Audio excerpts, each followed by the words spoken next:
Well, the high-stakes game of house flipping, it's always been around, but now the practice of buying and selling a home in the same year, solely for profit, is getting a whole lot riskier, but also more lucrative. Diana Olick has our story.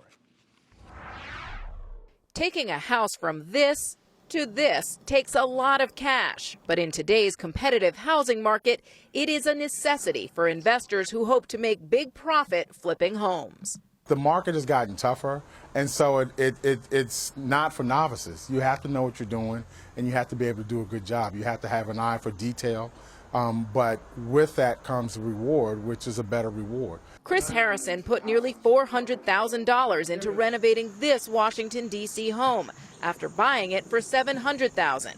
It's currently listed at just over $1.4 million. It's a calculated risk. The numbers in this neighborhood are very strong. The days on the market are short. Higher home prices have pushed a lot of flippers out of the business. Flips made up just 4.5% of sales in the second quarter of this year, according to RealtyTrack, and that's down from a year ago.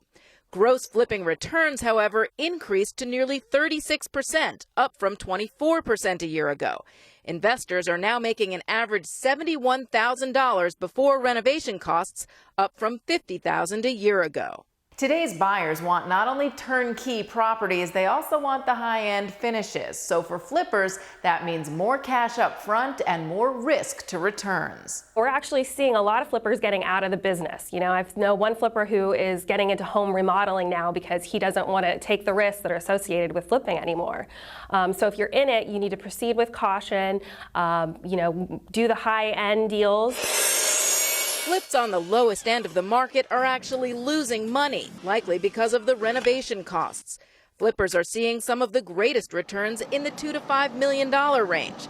And regionally, Nevada and Florida still see the most flips because they have the most distressed homes, but Chicago, Dayton, and Baltimore are giving flippers the best returns. If you're in the flipping business now, you have to know what you're doing. It's not for somebody who sees HGTV and thinks, oh, I can get in and flip. Flipping today takes more patience, more time, and ever more cash up front. For Nightly Business Report, I'm Diana Olick in Washington.